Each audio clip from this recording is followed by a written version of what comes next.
Thank you very much. Thank you. Well, thank you, President Powers, Provost Fenves, deans, members of the faculty, family and friends, and most importantly, the class of 2014. It is indeed an honor for me to be here tonight.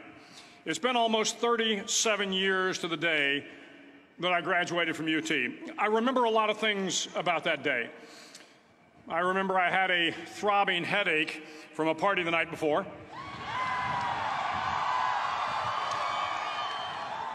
I remember I had a serious girlfriend, who I later married. That's important to remember, by the way. And I remember I was getting commissioned in the Navy that day. But of all the things I remember, I don't have a clue who the commencement speaker was, and I certainly don't remember anything they said. So acknowledging that fact, if I can't make this commencement speech memorable, I will at least try to make it short. So the university's slogan is, "What starts here changes the world." Well, I've got to admit, I kind of like it. What starts here changes the world. Tonight, there are almost 8,000 students, or there are more than 8,000 students, graduated from UT. So that great paragon of analytical rigor, Ask.com, says that the average American will meet 10,000 people in their lifetime. 10,000 people, that's a lot of folks. But if every one of you changed the lives of just 10 people, and each one of those people changed the lives of another 10 people, and another 10, then in 5 generations, 125 years, the class of 2014 will have changed the lives of 800 million people. 800 million people. Think about it. Over twice the population of the United States. Go one more generation, and you can change the entire population of the world, 8 billion people. If you think it's hard to change the lives of 10 people, change their lives forever, you're wrong. I saw it happen every day in Iraq and Afghanistan. A young Army officer makes a decision to go left instead of right down a road in Baghdad, and the 10 soldiers with him are saved from a close-in ambush. In Kandahar province, Afghanistan, a non-commissioned officer from the female engagement team senses that something isn't right and directs the infantry platoon away from a 500-pound IED, saving the lives of a dozen soldiers. But if you think about it, not only were those soldiers saved by the decisions of one person, but their children were saved, and their children's children. Generations were saved by one decision, one person. But changing the world can happen anywhere, and anyone can do it. So what starts here can indeed change the world. But the question is, what will the world look like after you change it? Well, I'm confident that it will look much, much better. But if you'll humor this old sailor for just a moment, I have a few suggestions that may help you on your way to a better world. And while these lessons were learned during my time in the military, I can assure you that it matters not whether you ever served a day in uniform. It matters not your gender, your ethnic or religious background, your orientation, or your social status. Our struggles in this world are similar, and the lessons to overcome those struggles and to move forward, changing ourselves and changing the world around us, will apply equally to all. I've been a Navy SEAL for 36 years. But it all began when I left UT for basic SEAL training in Coronado, California. Basic SEAL training is 6 months of long, torturous runs in the soft sand, midnight swims in the cold water off San Diego, obstacle courses, unending calisthenics, days without sleep, and always being cold, wet, and miserable. It is 6 months of being constantly harassed by professionally trained warriors who seek to find the weak of mind and body and eliminate them from ever becoming a Navy SEAL. But the training also seeks to find those students who can lead in an environment of constant stress, chaos, failure, and hardships. To me, basic SEAL training was a lifetime of challenges crammed into 6 months. So here are the 10 lessons I learned from basic SEAL training that hopefully will be of value to you as you move forward in life. Every morning in SEAL training, my instructors, who at the time were all Vietnam veterans, would show up in my barracks room, and the first thing they'd do was inspect my bed. If you did it right, the corners would be square, the covers would be pulled tight, the pillow centered just under the headboard, and the extra blanket folded neatly at the foot of the rack. It was a simple task, mundane at best, but every morning we were required to make our bed to perfection. It seemed a little ridiculous at the time, particularly in light of the fact that we were aspiring to be real warriors, tough, battle-hardened SEALs. But the wisdom of this simple act has been proven to me many times over. If you make your bed every morning, you will have accomplished the first task of the day. It will give you a small sense of pride, and it will encourage you to do another task, and another, and another. And by the end of the day, that one task completed will have turned into many tasks completed. Making your bed will also reinforce the fact that the little things in life matter. If you can't do the little things right, you'll never be able to do the big things right. And if by chance you have a miserable day, you will come home to a bed that is made, that you made. And a made bed gives you encouragement that tomorrow will be better. So if you want to change the world, start off by making your bed. During SEAL training, the students are all broken down into boat crews. Each crew is 7 students, 3 on each side of a small rubber boat, and 1 coxswain to help guide the dinghy. Every day, your boat crew forms up on the beach and is instructed to get through the surf zone and paddle several miles down the coast. In the winter, the surf off San Diego can get to be 8 to 10 feet high, and it is exceedingly difficult to paddle through the plunging surf unless everyone digs in. Every paddle must be synchronized to the stroke count of the coxswain. Everyone must exert equal effort, or the boat will turn against the wave and be unceremoniously dumped back on the beach. For the boat to make it to its destination, everyone must paddle. You can't change the world alone. You will need some help. And to truly get from your starting point to your destination takes friends, colleagues, the goodwill of strangers, and a strong coxswain to guide you. If you want to change the world, find someone to help you paddle.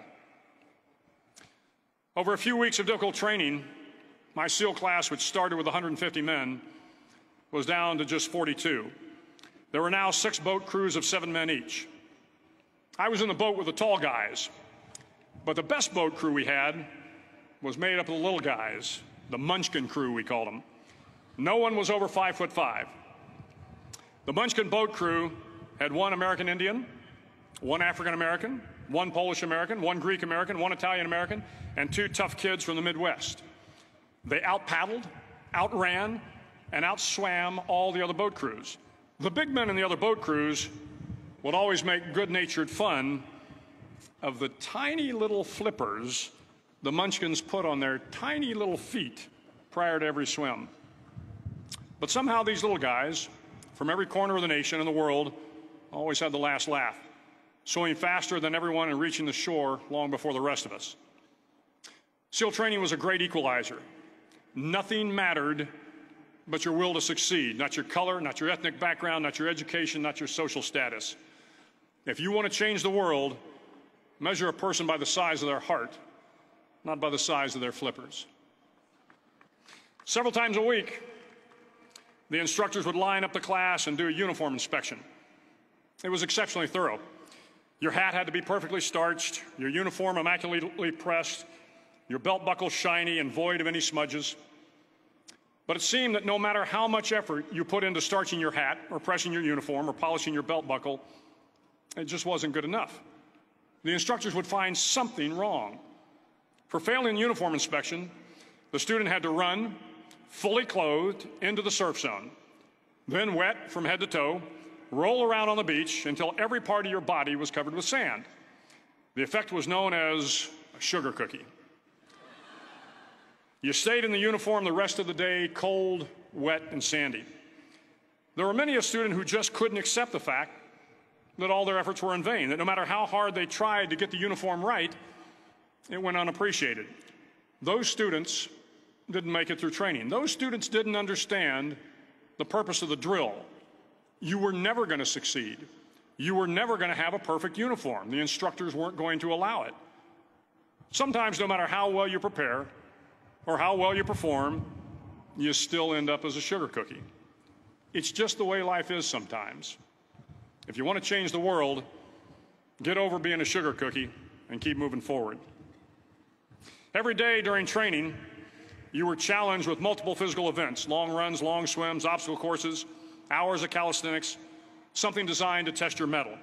Every event had standards, times you had to meet. If you failed to meet those times, those standards, your name was posted on a list, and at the end of the day, those on the list were invited to a circus. A circus was 2 hours of additional calisthenics, designed to wear you down, to break your spirit, to force you to quit.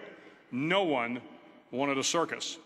A circus meant that for that day, you didn't measure up. A circus meant more fatigue, and more fatigue meant that the following day would be more difficult, and more circuses were likely. But at some time during SEAL training, everyone made the circus list. But an interesting thing happened to those who were constantly on the list. Over time, those students who did 2 hours of extra calisthenics got stronger and stronger. The pain of the circuses built inner strength and physical resiliency. Life is filled with circuses. You will fail. You will likely fail often. It will be painful. It will be discouraging. At times, it will test you to your very core. But if you want to change the world, don't be afraid of the circuses. At least twice a week, the trainees were required to run the obstacle course. The obstacle course contained 25 obstacles, including a 10-foot wall, a 30-foot cargo net, a barbed wire crawl, to name a few. But the most challenging obstacle was the slide for life. It had a 3-level, 30-foot tower at one end and a 1-level tower at the other. In between was a 200-foot-long rope. You had to climb the 3-tiered tower, and once at the top, you grabbed the rope, swung underneath the rope, and pulled yourself hand over hand until you got to the other end. The record for the obstacle course had stood for years when my class began in 1977. The record seemed unbeatable until one day a student decided to go down the slide for life head first. Instead of swinging his body underneath the rope and inching his way down, he bravely mounted the top of the rope and thrust himself forward. It was a dangerous move, seemingly foolish and fraught with risk. Failure could mean injury and being dropped from the course. Without hesitation, the student slid down the rope perilously fast. Instead of several minutes, it only took him half that time. And by the end of the course, he had broken the record. If you want to change the world, sometimes you have to slide down the obstacles head first. During the land warfare phase of training, the students are flown out to San Clemente Island, which lies off the coast of San Diego. The waters off San Clemente are a breeding ground for the great white sharks. To pass SEAL training, there are a series of long swims that must be completed. One is the night swim. Before the swim, the instructors joyfully brief the students on all the species of sharks that inhabit the waters off San Clemente.